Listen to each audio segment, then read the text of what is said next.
पास करते हैं। बेसिकली कैफ 4 है, कैफ 7 नहीं। Lecture number 50। आज के लेक्चर में हमने डिस्कशन करनी है टेस्ट 3, टेस्ट 4 और टेस्ट 5। ये हमारी कुछ टेस्ट की डिस्कशन पेंडिंग थी। आज के लेक्चर में हम कोशिश करेंगे इन तीनों टेस्ट को डिस्कस कर दें। तो स्टार्ट करते हैं। सबसे पहले क्वेश्चन नंबर 3। क्वेश्चन नंबर 3 में पहला क्वेश्चन कह रहा है, under the provisions of contract act 1872 what are the duties of the finder of the lost goods? Under what condition the finder of goods can exercise his right of sale? दो requirements है उसकी एक question में। पहली requirement है duties बतानी है finder of the lost goods की, और दूसरा बताना है राइट ऑफ सेल। पॉज कीजिएगा। तो duties of the finder of the lost goods क्या है? दो ड्यूटीज है। पहली ड्यूटी के वो जो गुड्स उसको मिली है finder of the lost goods को, वो उनकी केयर करेगा। ऐसे केयर करेगा जैसे काम इंसान अपनी चीज की केयर करता है। To reasonable care of the lost goods जो उसको मिली है, और दूसरा ट्रू ओनर को ढूंढने की कोशिश करेगा। ये उसकी दो ड्यूटीज हैं। और under what condition finder of the goods can exercise right of sale? दो कंडीशन में finder of the lost goods यानी जिसको कोई गुमशुदा चीज मिली है वो उस चीज को बेच सकता है। दो चीजों में ला कहता है, पहली कंडीशन जब वो गुड पेरिशेबल नेचर की हो, और दूसरी कंडीशन जब उस ट्रू ओनर को ढूंढने में और उसको रीजनेबल मेंटेनेंस में उस गुड की 2/3 वैल्यू ऑफ द गुड से ज्यादा का खर्चा हो जाए। तो जब जो उसके ऊपर एक्सपेंसेस इनकर हो रहे हैं वो टोटल वैल्यू के 2/3 से ज्यादा हो जाए तो उसको सेल किया जा सकता है। दो सिचुएशन, पेरिशेबल नेचर हो और expenses 2/3 value of the good से एक्सीड कर जाए। नेक्स्ट हमारा question number 2। Explain the term quasi contract, briefly describe different types of relationship commonly referred to as quasi contract under the contract act 1872। Quasi contract को explain करना है। कोज़ाई contract कैसा? ऐसा contract जो एक्चुअली पार्टीज के दरमियान में नहीं होता, लेकिन लॉ एज्यूम करता है कि ये पार्टीज के दरमियान में कॉन्ट्रैक्ट है। ये एक्चुअल कॉन्ट्रैक्ट नहीं है, ये बेस कर रहा होता है प्रिंसिपल ऑफ इक्विटी के ऊपर। इसकी टाइप्स ऑफ रिलेशनशिप क्या है? डिफरेंट टाइप्स हमने पढ़ी, वन बाय वन आपके सामने मैं रिपीट कर रहा हूं। Necessity supplies to minor or person of unsound mind. अगर कोई एक पर्सन माइनर को या पर्सन ऑफ अनसाउंड माइंड को नेसेसिटीज ऑफ गुड सप्लाई करता है, उस पर्सन को या उसके डिपेंडेंट्स को, तो याद रखें जिस पर्सन ने नेसेसिटीज सप्लाई की हैं उसका राइट है कि वो उनकी रीजनेबल प्राइस रिकवर कर सकता है, चाहे उसका और माइनर का या अनसाउंड माइंड का आपस में एग्रीमेंट ना भी हुआ हो। स्टिल लॉ अज्यूम करता है कि इन दोनों का आपस में एग्रीमेंट है और रीजनेबल प्राइस इस पर्सन को मिलनी चाहिए। यह है कोज़ाई कॉन्ट्रैक्ट की पहली एग्जांपल। दूसरी एग्जांपल है money paid for another person by interested person. अगर एक इंटरेस्टेड पर्सन पेमेंट कर दे किसी ऐसी लायबिलिटी की जो असल में उसकी लायबिलिटी नहीं है, दूसरे पर्सन की लायबिलिटी है। एक पर्सन किसी दूसरे पर्सन की लायबिलिटी पे कर दे, और क्यों? क्योंकि वो इंटरेस्टेड पर्सन है उस पेमेंट में। यानी अगर ये पेमेंट नहीं होती, अगर मिस्टर ए मिस्टर बी की लायबिलिटी को पे नहीं करता, तो मिस्टर ए को नुकसान होगा, कोई वो इफेक्ट होगा। इसमें मिस्टर ए का इंटरेस्टेड पर्सन होना जरूरी है। अगर मिस्टर ए मिस्टर बी की कोई लायबिलिटी पे कर दे तो मिस्टर ए का राइट है कि वो बी से उस प्राइस को, उस अमाउंट को रिकवर कर सकता है। ये दूसरी एग्जांपल कोज़ाई कॉन्ट्रैक्ट की। तीसरी एग्जांपल नॉन ग्रेचुअस एक्ट। अगर कोई एक पर्सन किसी दूसरे को गुड्स या सर्विसेज प्रोवाइड करता है, और ये सर्विसेज है नॉन ग्रेचुअस यानी वॉलंटरी, रजा कराना तौर पे नहीं। ग्रेचुअस का मतलब होता है रजा कराना तौर पे, अल्लाह वास्ते किसी को कोई चीज दे देना या सर्विस सप्लाई करना, ऐसे नॉन ग्रेचुअस नहीं, बल्कि इरादा यह था कि इसकी प्राइस रिकवर करनी है। नॉन ग्रेचुअस एक्ट अगर प्रोवाइड किया जाए किसी दूसरे पर्सन को, तो जो पर्सन सर्विसेज गुड या सर्विस प्रोवाइड कर रहा है उसका राइट है कि वो दूसरे बंदे से इसकी प्राइस रिकवर कर सकता है। हर एक ही एग्जांपल्स हमने डिस्कस की हुई है, इसलिए मैं एग्जांपल यहां पे डिस्कस नहीं कर रहा, वो अगले क्वेश्चन में आप भी जाएंगे। यहां मैं सिर्फ आपको मेन टाइप्स ऑफ कॉन्ट्रैक्ट बता रहा हूं। फोर्थ है फाइंडर ऑफ द गुड्स। अभी हमने स्टडी किया, अगर किसी पर्सन को कोई गुमशुदा चीज मिलती है तो वो finder of the lost good है। अब उसकी जैसे ही उसने गुड्स को उठाया, उसके कुछ राइट्स एस्टैब्लिश हो गए, कुछ लायबिलिटीज। लायबिलिटीज क्या है कि ट्रू ओनर को ढूंढना है, गुड्स को संभाल के रखना है। राइट क्या है कि जब ट्रू ओनर मिलेगा तो वो उससे रिकवर करवा सकता है जो भी इसके ऊपर रीजनेबल एक्सपेंसेस हुए हैं, और अगर एक्सपेंसेस की वैल्यू 2/3 से ज्यादा हो जाए या पेरिशेबल नेचर की गुड है तो वो उसका राइट है कि सेल भी कर सकता है गुड को। और लास्ट है मनी पेड बाय मिस्टेक और अंडर कोर्शन। अगर गलती से किसी पर्सन को कोई गुड्स प्रोवाइड कर दी गई या अंडर कोर्शन प्रोवाइड की गई, तो इस सूरत में उसका राइट होगा कि वो रिकवरी कर सकता है उस गुड्स। ये हमारा क्वेश्चन 2 था, इसमें हमने different types of quasi contract discuss कर लिया। अब इसके बाद आगे चलते हैं क्वेश्चन 3। ये क्वेश्चन केस स्टडी स्टाइल का क्वेश्चन है। वन बाय वन सिचुएशन को डिस्कस करते हैं। पहली सिचुएशन, सॉरी पहले कह रहे रिक्वायरमेंट पढ़ते हैं। कह रहा है, इन view of the provisions of contract act 1872 describe the condition which must be fulfilled for claiming the amount in each of the following cases. Conditions बतानी है जिनकी बेस पे हम अमाउंट क्लेम कर सकते हैं, रिकवर करवा सकते हैं। पहला, Baqi supplied a jacket to Sultan in order to save him from cold water. Sultan who was a minor agreed to pay ₹2000 for the jacket although its market price was ₹1500। सबसे पहले आपने डिसाइड करना है कि ये केस कौन सा है, कोज़ाई कॉन्ट्रैक्ट की कौन सी टाइप है। ये टाइप है necessity of good supply to minor. और इसमें क्या कंडीशंस थी? पहली चीज नेसेसिटी ऑफ गुड होनी चाहिए। सोचिए क्या ये नेसेसिटीज ऑफ गुड है? जैकेट क्या नेसेसिटी ऑफ गुड होती है? बिल्कुल। Save from cold weather, cold weather से बचाने के लिए कि उसे वो बीमार ना हो जाए, जैकेट सप्लाई करना, जैकेट नेसेसिटी ऑफ गुड है, सप्लाई नेसेसिटी है जैकेट। पहली चीज, पहली कंडीशन पूरी हुई। दूसरी चीज, क्या सुल्तान माइनर है? उसने क्वेश्चन में क्लियरली बता दिया सुल्तान माइनर है, दूसरी कंडीशन भी पूरी होगी। तीसरी कंडीशन, रीजनेबल प्राइस रिकवर की जाएगी। अच्छा, यहां पे दो प्राइसेस हैं, 2000 और 1500। मार्केट प्राइस 1500 है, एग्री 2000 हुआ, रीजनेबल प्राइस क्या होगी? 1500। इसका मतलब है सुल्तान से पैसे रिकवर करवाए जा सकते हैं, लेकिन 2000 नहीं बल्कि 1500 जो कि रीजनेबल प्राइस है। तो ये केस स्टडी डिपेंड कर रही थी necessities supply to minor. Second की तरफ चलते हैं। Ruhi who paid the electricity bill of Saulat without being asked is now demanding payment from Saulat. Ruhi ने इलेक्ट्रिसिटी बिल पे किया सोलत का, हालांकि सोलत ने उसे नहीं कहा था, और अब वो सोलत से पेमेंट डिमांड करे। अब ये कौन सा केस है कुदाई कॉन्ट्रैक्ट में? सोचिए, ये वो केस है पेमेंट बाय इंटरेस्टेड पर्सन। इसमें हम लिखेंगे अगर तो रूही इंटरेस्टेड पर्सन है तो उसने जो बिल पे किया बिल को रिकवर करवा सकती है। कंडीशंस क्या थी? लीगल ऑब्लिगेशन होनी चाहिए सोलत की, तो जाहिर है बिजली का बिल पे करना लीगल ऑब्लिगेशन है। और यहां पे अगर रूही इंटरेस्टेड पार्टी थी, यानी बिल अगर ना पे करते तो रूही भी इफेक्ट होती किसी ना किसी तरीके से, तो उस सूरत में रूही बिल्कुल क्लेम कर सकती है सोलत से पेमेंट। थर्ड, समी एक कुली picked up the goods purchased by Nadia from the supermarket and took them to her car. Nadia did not object to it. Sami demanded service charges from Nadia. अच्छा, ये कौन सा केस है? ये case है non gratuitous act वाला, कि अगर एक पर्सन कोई लॉफुली दूसरे पर्सन को गुड या सर्विसेज प्रोवाइड करता है और उसका इरादा नॉन ग्रेचुअस, तो वो उससे अमाउंट रिकवर करवा सकता है। अब यहां पे मुझे बताइए, क्या कुली जो सर्विसेज प्रोवाइड करता है ये ग्रेचुअस होती है? अल्लाह वास्ते सर्विसेज प्रोवाइड करते हैं, उसका इरादा होता है कि इसके अगेंस्ट में प्राइस वसूल करनी है? बिल्कुल, ये नॉन ग्रेचुअस है। और फिर इसके बाद क्या लीगल सर्विस प्रोवाइड की जा रही है? बिल्कुल लीगल सर्विस प्रोवाइड की जा रही है। और क्या नादिया ने इन सर्विसेज को एंजॉय किया? बिल्कुल, उसने पूरे तरीके से सर्विस लिया। तो अब नादिया ने चाहे नहीं भी कहा, लेकिन चूंकि नॉन ग्रेचुअस एक्ट है, लॉ कहता है कि दोनों के दरमियान में कॉन्ट्रैक्ट हुआ और अब नादिया को अमाउंट पे करना पड़ेगी, ये कंडीशन पूरी होने की वजह से। ये थी हमारी टेस्ट 1 की डिस्कशन। टेस्ट 1 के यहां पे क्लोज करते हैं, इसके बाद चलते हैं नेक्स्ट टेस्ट 2 की तरफ। जी, अब चलते हैं टेस्ट 4 की तरफ। पहले हमने टेस्ट 3 डिस्कस कर लिया, अब टेस्ट 4 की डिस्कशन की तरफ चलते हैं। पहला question, Under the provisions of Contract Act 1872, list the various ways in which a contract may be discharged. Briefly describe the different situations whereby a contract is discharged by mutual agreement. ये basically दो question लग रहे हैं, एक में list था लेकिन there are, list की बजाय था यहाँ पे there are various ways in which a contract may be discharge. Requirement हमारी यहाँ से स्टार्ट हो रही है। ब्रीफली डिस्क्राइब, यहाँ पे लिस्ट ही होना चाहिए था, टाइपिंग एरर है। यहाँ पे है there are various ways in which contract may be discharge, यानी इंट्रोडक्टरी स्टेटमेंट दे रहा है। रिक्वायरमेंट यहां से briefly describe the different situations whereby contract is discharge by mutual agreement. आपने बताना है कौन सी सिचुएशन है जिनमें म्यूचुअल एग्रीमेंट के जरिए से कॉन्ट्रैक्ट डिस्चार्ज हो सकता है। तो म्यूचुअल एग्रीमेंट की सिचुएशन हमने पढ़ी थी, कौन सी? पहला, नोवेशन। नोवेशन का मतलब क्या है? दोनों पार्टीज मिलकर आपस में पुराना कॉन्ट्रैक्ट कैंसिल करके नया कॉन्ट्रैक्ट साइन कर ले। फिर अल्टरेशन, अल्टरेशन का मतलब क्या है? कि नया कॉन्ट्रैक्ट साइन ना किया जाए बल्कि एग्जिस्टिंग कॉन्ट्रैक्ट में ही मॉडिफिकेशन की जाए, वो अल्टरेशन कहलाता है। फिर रिसियन, रिसियन का मतलब यह है कि कोई नया कॉन्ट्रैक्ट या अल्टरेशन किए बगैर कॉन्ट्रैक्ट को कैंसिल कर दिया जाए, यानी दोनों पार्टीज मिलकर एग्री करें कि अब हमने इस कॉन्ट्रैक्ट को परफॉर्म नहीं करना, ये रिसियन है। फिर रिमिशन, रिमिशन का मतलब क्या है? रिमिट करना मींस छोड़ देना कुछ अमाउंट, जैसे फर्ज कीजिए जितना प्रॉमिस परफॉर्म करना था उससे कम एक्सेप्ट कर लेना। अगर एक बंदे ने 10 लाख रुपए अदा करने थे, मुझे कहते चलो 10 लाख देने में तुम्हें प्रॉब्लम हो रही है, 8 लाख दे दो, हम 8 लाख को फुल सेटलमेंट समझ लेंगे, ये है रिमिशन। लेकिन अगर उसे 10 लाख का 10 लाख छोड़ दें तो ये फिर वेवर बन जाता है। और लास्ट है प्रोमिसेस निग्लेक्ट और रिफ्यूजल, यानी अगर प्रोमिस रिफ्यूज कर दे कि वो कुछ अलाउ करने से, कॉन्ट्रैक्ट को परफॉर्म करवाने से, तो फिर उस सूरत में भी कॉन्ट्रैक्ट डिस्चार्ज हो जाता है। ये सिचुएशंस हैं हमारी जो कि म्यूचुअल एग्रीमेंट के जरिए से कॉन्ट्रैक्ट को डिस्चार्ज कर देते हैं। ये क्वेश्चन नंबर 1 हमारा रिप्रोडक्शन का क्वेश्चन था। अब नेक्स्ट है हमारी case studies. Question 2, case study को जरा ध्यान से सुनिएगा। कह रहा है A agree to supply machinery to B at a specified date. Agree हो गया कि 20 तारीख को मशीनरी सप्लाई की जाएगी, लेकिन बी ने फिर क्या किया? B informed A that if the delivery is delayed he would not be able to execute a contract with C. B ने बता दिया एट टाइम ऑफ कॉन्ट्रैक्ट कि अगर डिले हुआ तो कॉन्ट्रैक्ट सी के साथ कॉन्ट्रैक्ट मेरा परफॉर्म नहीं हो सकेगा। ये आपको याद है ये किस तरह के डैमेजेस के लिए नेसेसरी कंडीशन थी इन्फॉर्म करना? स्पेशल डैमेजेस के लिए। It was agreed that A would pay rupees 500,000 per month as compensation in case of delay beyond the agreed date.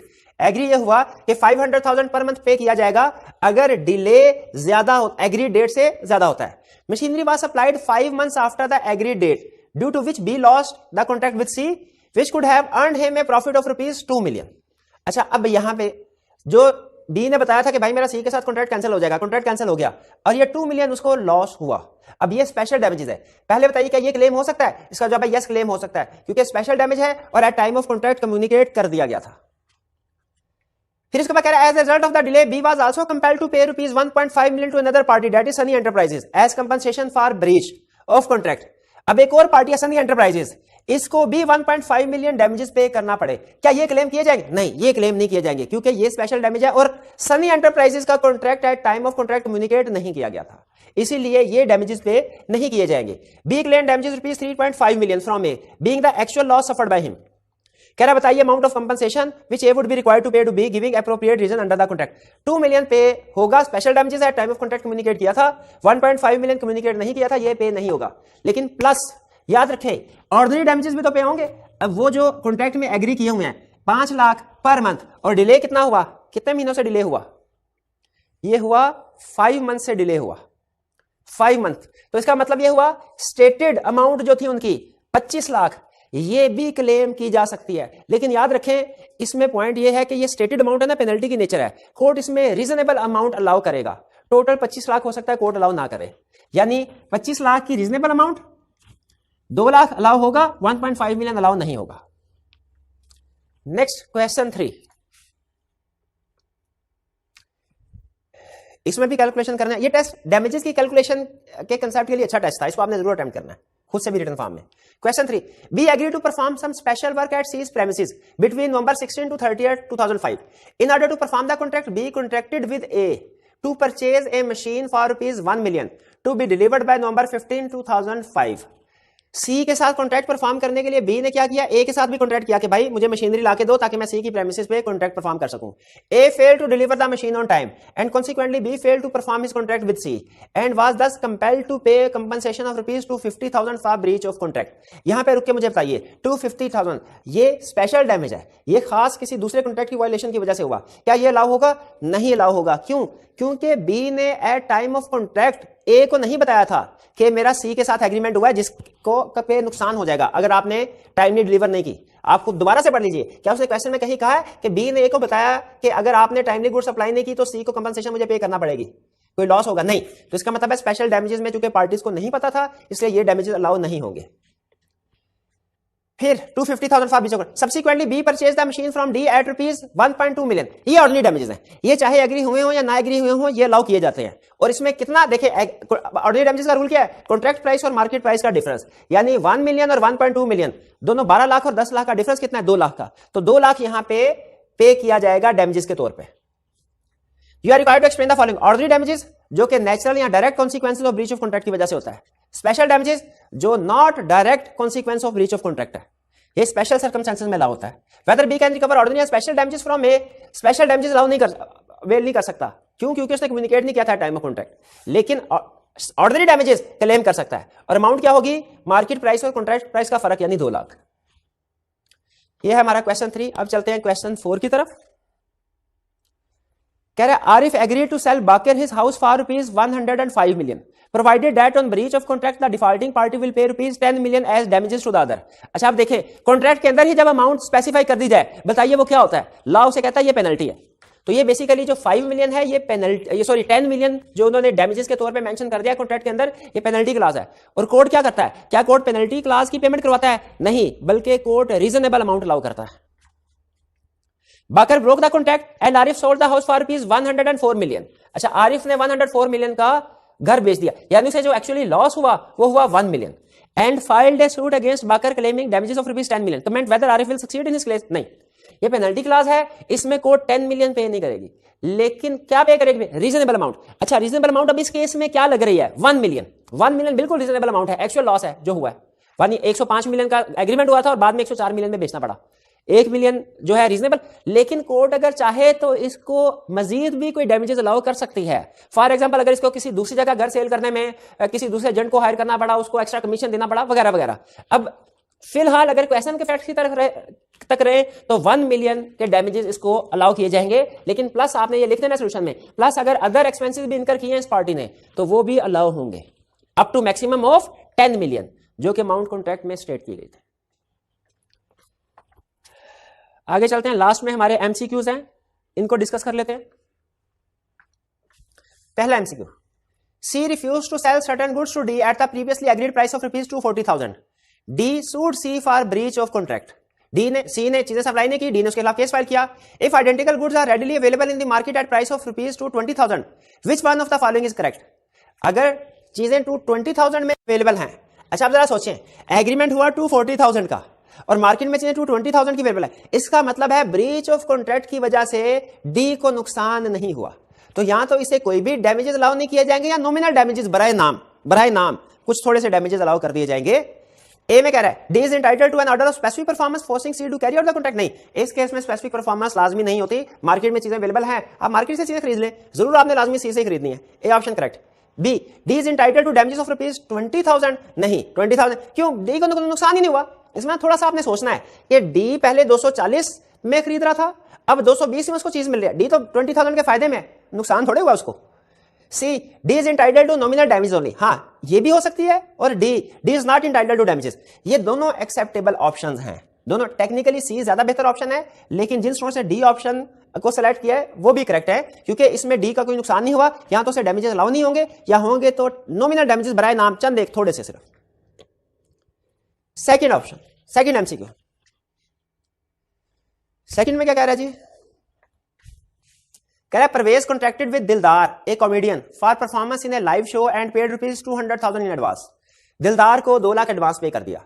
Before the show दिलदार had an accident and was hospitalised. दिलदार का accident हुआ, hospital. अब देखिए, इसमें अगर दिलदार अपना कॉन्ट्रैक्ट परफॉर्म नहीं कर पाता, इसमें दिलदार का कसूर नहीं है, इसलिए कि पर्सनल नेचर का कॉन्ट्रैक्ट था और वो अपनी नहीं किसी और रीजन की वजह से उस कॉन्ट्रैक्ट को परफॉर्म नहीं कर सका, कॉन्ट्रैक्ट परफॉर्म करना इंपॉसिबल हो गया। इसको हमने नाम दिया था doctrine of frustration. He could not appear in the show due to which Parvez suffered a loss of rupees 500,000. दिलदार is liable to pay rupees 2,000। यहां पे मेरे दिलदार डैमेजेस पे नहीं करेगा, क्योंकि ये कॉन्ट्रैक्ट सब्सिक्वेंट इंपॉसिबिलिटी की वजह से डिस्चार्ज हो गया, खत्म हो गया, डैमेजेस पे नहीं करेगा। लेकिन जो उसने एडवांस पकड़ा था वो तो उसे अदा करना पड़ेगा। तो उसमें दिलदार ने कितने पैसे पे करने परवेज को? 2 लाख। ठीक है, 5 लाख जो लॉस है वो पे नहीं करना, 7 लाख लॉस और एडवांस दोनों की पेमेंट नहीं होगी, सिर्फ एडवांस की पेमेंट होगी। Nothing as his absence was not wilful. नहीं, नथिंग नहीं, डैमेजेस पे नहीं करेगा क्योंकि एब्सेंट विलफुल नहीं थे, लेकिन जो एडवांस पकड़ा था वो तो उसे परफॉर्म वापस करना पड़ेगा ना, क्योंकि उसने सर्विस परफॉर्म नहीं की। Next third MCQ, Abdul Majid contracted to supply a specialised machine at Sultan factory in Lahore. Sultan informed him that if the machine does not reach his factory on time, he will incur an average loss of rupees 20,000 per day. अब उसने बता दिया कि मुझे नुकसान 20,000 per day होगा। Abdul Majid delivered the machine a week after the agree time owing to his other commitments. अब इसका मतलब है 7 दिन, एक वीक का मतलब 7 दिन डिले हुआ, तो 7 दूनी 14, 1,40,000 अब अमाउंट बनती है उसकी लॉस की। Due to this day Sultan lost a contract which could have generated a profit of rupees 250,000। एक ऐसा कॉन्ट्रैक्ट था जिससे 250,000 का प्रॉफिट आ सकता, लेकिन याद रखे ये 250,000 क्लेम नहीं किया जा सकता। ये स्पेशल डैमेजेस है, स्पेशल कॉन्ट्रैक्ट था, at time of original contract ये कम्युनिकेट नहीं किया गया था। जो अमाउंट कम्युनिकेट की गई थी सिर्फ वही क्लेम हो सकती है, 20,000 पर डे। ठीक है, कह रहा Sultan is entitled to receive from Abdul Majid compensation. कितनी कंपनसेशन? 250,000 नहीं, ये स्पेशल डैमेजेस ये लाउ नहीं हो सकते। 140,000 हाँ जी, ये ऑर्डिनरी ये लाउ हो सकते हैं, direct consequences of breach of contract है। ये 140,000 कैसे है? 20,000 मल्टीप्लाई बाय 7 डेज, एक वीक में 7 दिन होते हैं। तो बी ऑप्शन हमारी करेक्ट है। 390,000 भी गलत। Any other amount which the court में fit subject to maximum of 390,000। नहीं नहीं, ये जो 250,000 है ये तो क्लेम हो ही नहीं सकता, at time of contract communicate नहीं किया गया था जी। अब हमारा fourth MCQ, Peter sold 40 cartons of mangoes to Rahil for rupees 30,000. Rahil took delivery of 15 cartons and requested Peter to hold remaining 25 cartons, which Rahil agreed to collect soon. अच्छा, अब देखें, पीटर ने सप्लाई दे दी, अब राहील ने कुछ supply उठा ली और बाकी कहा अपने पास रखो। इसका मतलब है इस पॉइंट ऑफ टाइम पे बताइए ट्रू ओनर कौन है चीजों का, पीटर है या राहील है? ये चीजें किसकी हैं? ये चीजें राहील की हैं, और राहील के बिहाफ पे पीटर अपने पास होल्ड कर रहा है। Owing to weather conditions without any negligence on the part of Peter।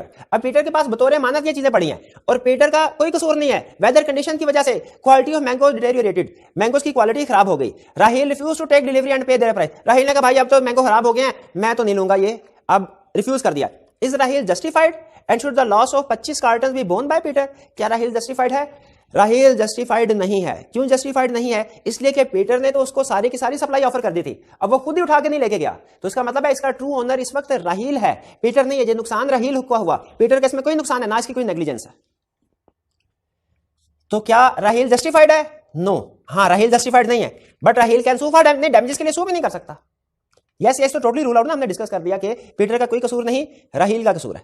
Raheel justified नहीं because at time of agreement those were specific goods in the deliverable state. बिल्कुल डिलीवरेबल स्टेटमेंट थी, अब राहील ने अगर इसको एक्सेप्ट नहीं किया तो उसकी अपनी गलती है। नेक्स्ट लास्ट एमसीक्यू हमारा टेस्ट नंबर 4 का।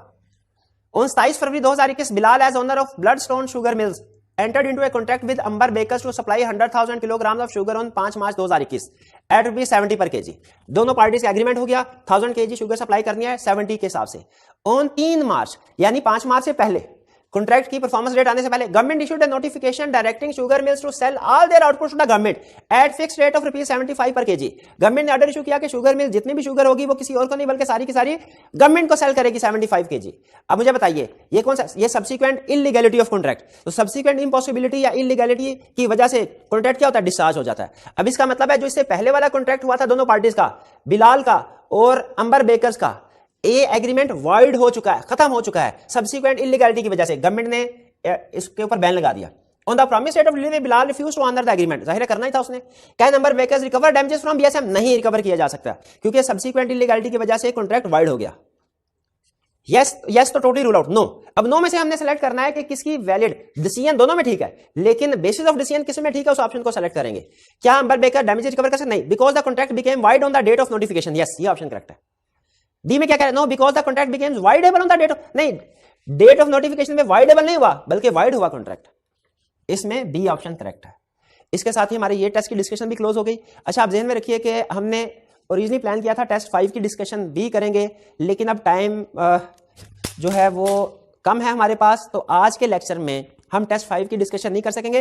ये डिस्कशन मैं आपको अलहदा से रिकॉर्ड करवा के आपके साथ शेयर करूंगा। तो अभी सिर्फ हमारा यूं समझ लीजिए कि टेस्ट 5 जो है वो आज के लेक्चर में भी रहता है, पेंडिंग है, जो आपको अलहदा से 1-2 दिन में, इसी वीक में इंशाल्लाह आपको सेपरेट वीडियो के जरिए मैं आपके साथ शेयर कर दूंगा। आज का ये लेक्चर टेस्ट 3 और 4 की डिस्कशन यहाँ पे कंक्लूड करते हैं। अल्लाह हाफिज।